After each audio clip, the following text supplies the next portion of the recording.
Okay, I think I'm recording and I hope the microphone is on. If it's not, I'll be a little frustrated. But so here's a potentiometer that came in this particular kit. It's the Uno R3 components kit. It's kind of a basic one.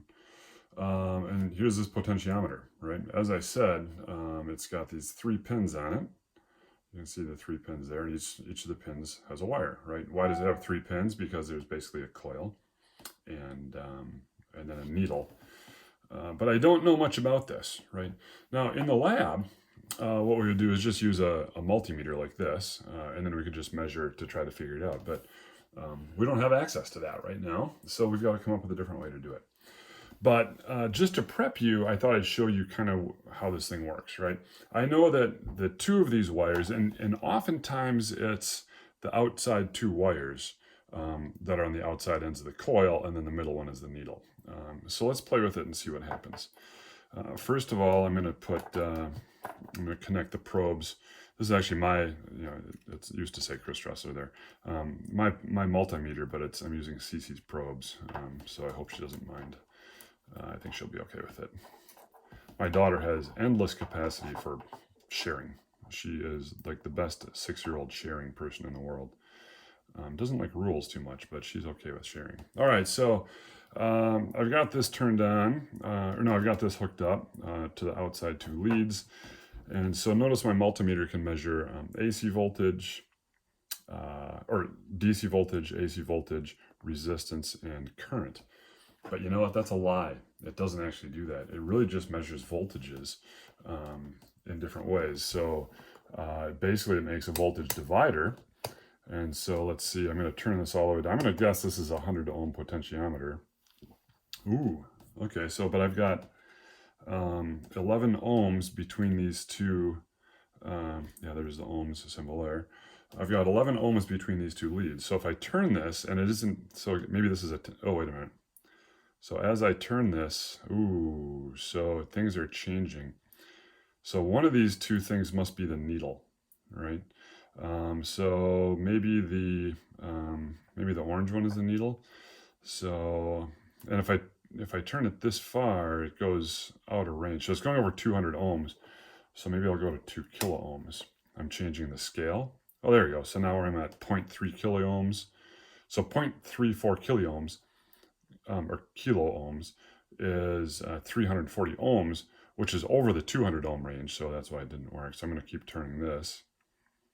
Oh, there I'm at half a kilo ohm. All right. So obviously one of these two must be the needle, right? But I'm gonna keep going up here. I'm going over 1 kilo ohm, so it's 1,000 ohms, 1,200 ohms, 1,300 ohms. Wow, this has got a nice range. This is a nice potentiometer. Oh, no, I went out of range again. All right, so I'm gonna go up to the next range, 20 kiloohms. And then let's see what happens here. Okay, so I'm at 2,300 ohms, 2,400 ohms. So I'm turning my needle. I keep turning the needle like this, and my resistance keeps going up, which means I'm sweeping my needle away from. One of these is the needle, and one of them is the end of the coil, and I don't know which. So it's stopped now. That's as far as I can turn it. All right, so this must be a 5 kilo ohm potentiometer. All right, so I'm going to guess that the orange one is the needle. So if I go all the way across from brown to blue, that must be both ends of the. So I got to take that off there. Put this probe onto this wire, and so now I'm reading 0. Ah, wait a minute. Nope, that can't be right. So right now I'm at 0 kilo ohms. So I was all the way to one end to get 5, and now that means I must be all the way to the other end. Let's play with this and just see what it does. So now I rotated the other way, and the resistance goes up, right? Which means I'm measuring from the needle to the other end of the probe. I was measuring from blue to orange, and it went up this way. Now I'm measuring from blue to brown, and it's going up the other way.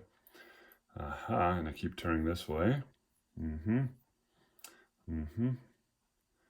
Again, it stops at 4.96. So again, I'm suspecting this is a 5 kilo ohm potentiometer.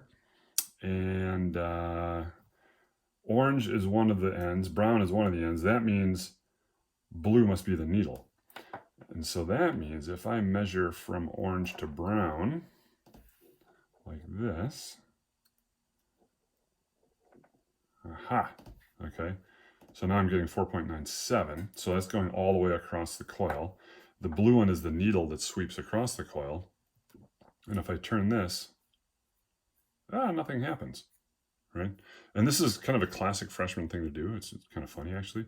They hook up they just randomly pick two wires on their pot.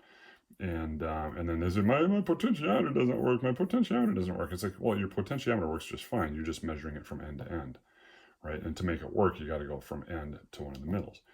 Now, keep in mind, I have great access to a multimeter, right? But you guys don't have access to a multimeter. You're in your dorm, or you're in your parents' basement, or maybe your bedroom, or maybe your friend's house. I don't know, but we're gonna have to figure out how to use an Arduino. Okay, see, it doesn't work. Oh yeah. So let's go one more time. So I know the blue is the needle. So if I go from the needle, right, so that I'm allowing the current to take a shortcut. Now I can turn this and adjust my resistance. So here I've put the needle all the way over to the brown end, right? And I can, by turning this, I'm going to slide the needle. The blue one is the needle. I'm going to slide the blue one all the way to the orange end, which means that the current has to go through the whole coil, and I get 5 kiloohms. Now, why is this kiloohms, right? Because I'm on the 200 kiloohm scale. Right? But you don't have, and if you're wondering about this, right, I didn't hurt myself. When I write on the iPad, like sometimes my palm hits it just the right way that it says redo, undo, undo, redo, undo, redo, right? And I'm constantly undoing stuff that I'm trying to do. So that just prevents it from causing a quick commands. But anyway, this is, so I've got my potentiometer work. I've now figured out that blue is the needle and orange and brown are the ends of my coil. I don't know. And I also discovered that it's a 5 kiloohm potentiometer. So I just had to do some poking around to figure out what's going on. Now you guys are going to have to build your own Arduino-based potentiometer using some known resistance and then some unknown resistance and kind of punt here. But it's actually kind of fun. So we'll see how it goes.